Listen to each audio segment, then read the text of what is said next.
Alrighty, so another challenge of getting off the front crank bolt over here. It's 27 millimeters. My impact gun surely will not get that thing off. But my buddy Aiden lent me his massive Milwaukee Fuel M18 impact, so hopefully that'll do the job and get that bolt loosened so we can take that front cover off. So we'll have to take off the oil filter housing and the water pump, but things are looking pretty good overall. I think I will do the entire bed plate procedure, the bed plate job first, then I'll do the front cover. Because the front cover has to be sealed to the bed plate anyways, so I might as well do that first. And then we can put the upper oil pan back on after that. But as you can see, it's gotten quite dirty in here.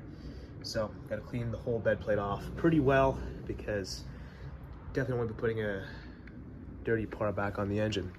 All right, let me see if this works. Bingo, we're good.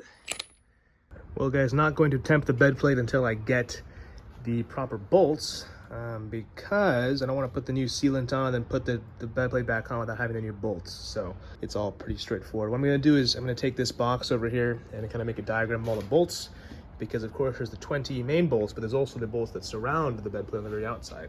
So it's important to take those into account as well. There's also a sensor over there, so we got to take care of that as well. I have a new one. I believe it is one of the temp sensors, so I can change that while we're here. Shout out to Edwin at Mercedes-Benz of Los Angeles in downtown LA. Hooked me up with the good pricing, really good pricing actually for dealership. Other dealers quoted me, I think, almost double, so he really helped me out there. Close to FCP Euro pricing online.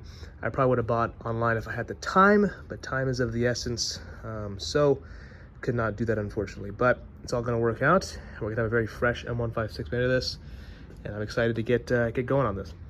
All right guys, I'm spending some time cleaning up the oil pans. I'm just weighing down some parts of the timing cover tomorrow, along with some of the bed plate bolts. But this stuff that I showed you guys but once before, I think I did at least, but if I didn't, this stuff, part number is over here. Totally crucial for getting rid of all the sealant on the mating surfaces. Now, you'll see some residue here and there. I basically use a plastic blade, let the stuff sit on the whole sealant for quite a while, and it came off like butter. I think where I'm at right now is probably good enough. You can barely see, you can actually see the webbing of the material there. But overall, I think we're good to go. But I cleaned up the pans really nicely. You can see over here as well. Not perfect by any means, but definitely much better than before. If you have a parts cleaner, obviously, that is definitely the way to go. But for what I had, just being a brush and some Purple Power, I can't complain. Just gonna make sure you get all the debris out of here. Gonna use some nice microfiber towels to get rid of all that stuff. But overall, we're looking pretty good. But yeah, any mating surface we have, so the upper oil pan, both sides, the side that mounts the bed plate and the side that mounts the lower oil pan, gotta clean those up. The lower oil pan, of course, the side that mounts to the upper oil pan. And hopefully, if all the parts come in on time tomorrow, I will hopefully, now, might be a bit optimistic, but hopefully I'll be able to reassemble the engine. Sometimes, guys, it's just about the little things, you know, and this old dipstick tube grommet is totally just hard plastic now. The heat over time is just taking a toll. The new one is nice and soft and pliable. It will actually do its job, so that was certainly not sealing a single thing anymore. One more source of leaks will be gone, thanks to this guy. Just finished up cleaning up the engine bay. Things are looking pretty good if I do say so myself. Could not be happier with that. Not perfect by any means, but definitely a lot better. Almost slipped off my driveway. But the diff and steer rack looking pretty good. Cleaned out a bunch of parts over here as well. Things are looking great. Now I have to get back to the actual engine work, which is more important than any of this stuff. But oil pan's looking good over there as well. Still gotta take the bed plate off and then reseal that, do a bunch of other stuff along the way, and then get back to it. But now I think I'm gonna rinse this tarp off, which I know made a mess in my garage.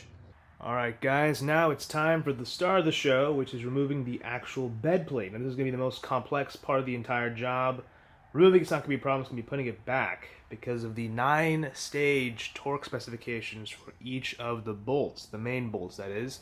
The surrounding bolts are pretty straightforward, just sort of normal you can use those multiple times. But the bolts in the middle, the 20 main bolts, you cannot reuse those. You have to replace them because they do stretch. And there's a very, very specific Mercedes torque spec to use, involving angles, involving loosening, involving torquing just several times so they can properly stretch. So I'll be walking you through that. But to be honest, the only good way of showing the torque specification is just showing what Mercedes gives you on WIS or WIS. Even to loosen them, it's pretty specific, just at least going in the correct order, which makes sense. You don't want things to warp. But what I'll do first is loosen the outer bolts, the one that go around the entire engine first, then sort of the ones that surround the main bolts in the crankcase, and then the main bolts themselves.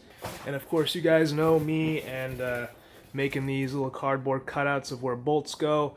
Now, like I said, we do have new bolts for all the main bolts in here, but to know which lengths to use and all that, it's very important to have something to kind of give us a reference. So definitely have something like this handy. It does look a bit stupid, but it works. And it's not stupid if it works. At least that's what I try to go by. So yeah, we're going to remove the outer ones first, the two bell housing ones. They're also bolts that go perpendicular to the entire bed plate, or actually I guess parallel to the bed plate, but perpendicular to the other screws in the bed plate off the timing cover. So we're going to take those out as well. People can forget those, leading to lots of pain down the line. There's also a sealant we have to use, a very specific Mercedes sealant. In fact, I'll show you that now. So when reinstalling the bed plate, you have to use this specific Mercedes silicone seal. You may think, oh, I can just use normal RTV. Don't do that. If you've gotten this far, it's worth shelling out 30 bucks for this stuff. I bought 3 tubes of it just in case, but each one's 50 milliliters. At least one should be enough to do the bed plate at the very least, but we'll also be doing the lower oil pan. Upper oil pan also require this, as does the timing cover. Wasn't going to take the timing cover off initially, but because the oil pump chain guide crumbled in my hand, I'd rather just change all the chain guides while I'm here, so I'm going to do that as well, and along with any other gasket behind the timing cover. So a lot more work than anticipated, but today hopefully we get it all done, and then of course get a steam clean everything after this is done. But let's get started. Again, I'm going to start off with the outer bolts, sort of surround the bed plate, and we'll get to it.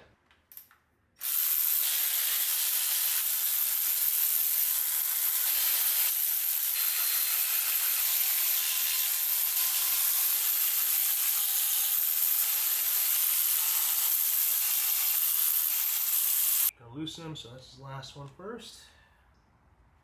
Oh, jeez.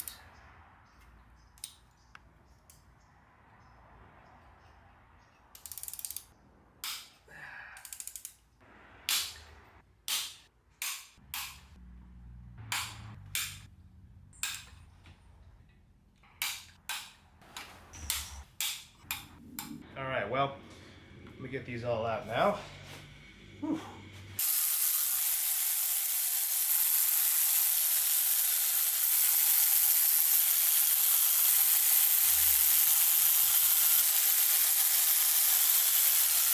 All right, now that those are out, let's try and get this thing off. So, it looks like a good place to leverage would be right by the engine mount bracket. We could do by where the starter goes in the bell housing, but I fear if we push it, if we pull it up from that side, it's going to damage the timing cover or put too much pressure on it at least. So I'd rather lift up from this side. Let's see if that'll work. There we go.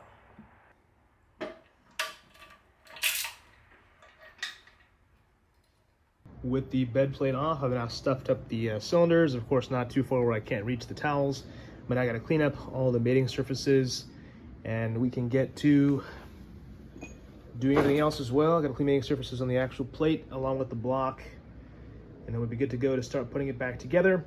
I'm actually not going to seal the timing cover because I'm taking that off soon anyways, so no point sealing that if I'm going to take it off right after the fact. So just going to clean this up now and then get ready to put the bed plate back on. We'll have to replace this rear main seal, which is very easy access while we're here. So yeah, let's get to it. We're back with this stuff again, letting it kind of soak in and let it kind of dissolve the seal slowly before I start scraping it off with a plastic blade of sorts.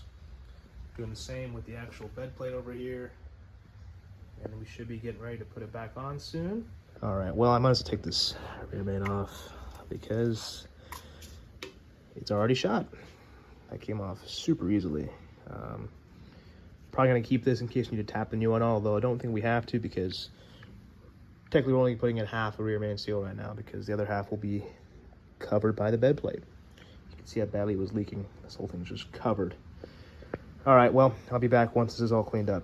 Probably took me over an hour just to clean all the mating surfaces up. That really took quite a long time between the timing cover over there, the actual block, and then of course both sides of the bed plate, because one side of course goes to the engine and one side goes to the lower or upper oil pan rather.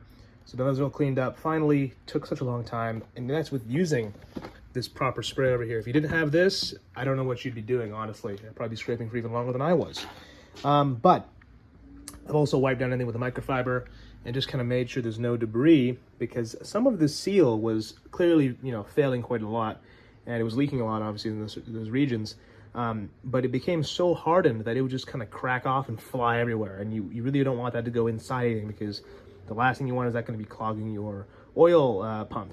But luckily, I think I've gotten everything out of there, at least for the most part. I'm going to do another kind of look through and make sure that's all good still. But really important that you minimize any debris that ends up inside the engine. What I'll probably do is do an oil change pretty quickly after I complete this job. I'll put new oil and all that stuff, but probably only run it for about 1,000 miles, just because there's lots of foreign material now in the engine that wasn't there before. In reality, I actually changed the oil twice. Once pretty much just after running the car and letting it run for about a few minutes because of all the assembly lube and whatever other debris was in the engine. And the filter was pretty caked up with a bunch of nonsense, so I'm glad I did that. And then I have the second round of new oil in there right now, which I'll probably only run for about 1,000 miles or less. But overall, things are looking good. I'm going to take a break because, like I said, after about over an hour of cleaning and just getting surfaces ready, I'm going to take a bit of a break and then come back to this. But before I do that, gonna put the new rear main seal on. Here we have the new rear main from Cortico. They are the OEM supplier for it. The part number should be right there. And it comes even with a little tool to put this on. Now I have installed several rear main seals on most of my cars, and this is always very, very easy. I think they'll open Cortico as well. But we want to oil this up first, just with some engine oil. I'll probably just grab some in one of the pools over there, put it on here, and then we can slide it on. All right, you can see I've put the tool, the seal comes out in place just over the crank. Works super nicely. Put a thin layer of oil over everything. Now time to put this seal on, which should just slide on like that. Now the AMG manual, the actual shop manual, does say to leave about 1 millimeter of space between the actual block and the seal, so we're gonna make sure to do that. I'll line it up and I'll be back when that's done. It is also very important to change out these two O-rings over here between the bed plate and the block itself. Don't forget about them. Check your parts diagram. They're both slightly different sizes, so I'll put a part number down below if I can find it. If not, just check the parts diagram. I just use Mercedes EPC, which has gotten me all my parts numbers, at least for this job, and it's done me pretty well. If you guys like this video and all my content so far, check out sta-industries.com and check out all the German car apparel I have, especially M156 stuff. I have license plate frames, cool hoodies, sweaters, high quality stuff with nice embroidery. Check it out, you won't regret it. I'm always posting new stuff on the website, including ML stuff coming soon, specifically ML63 engine rebuild stuff, as it's pretty relevant to what I'm doing right now. But yeah, check out what I already got in there. Lots of cool M156 stuff that I really enjoy wearing while I work on my cars. There is also other Mercedes stuff already up there, like for my SL500, M119 stuff, including a lot of BMW apparel as well, so go check it out. Well, folks, that concludes episode 3 of the M156 Refresh. This has been quite a long project. I think I'm going to have over 10 episodes, so definitely stay tuned and leave a like if this video was entertaining for you and at least somewhat informational. But we'll be back in the next episode reinstalling the bed plate. In episode 5, we'll probably be reinstalling the front cover and some other components. But you can imagine that the bed plate reinstallation is pretty time consuming. You can see here I'm installing some sealant for the bed plate to go on, and also 9 stages of torque per bed plate bolt. Well, I'll see you guys then.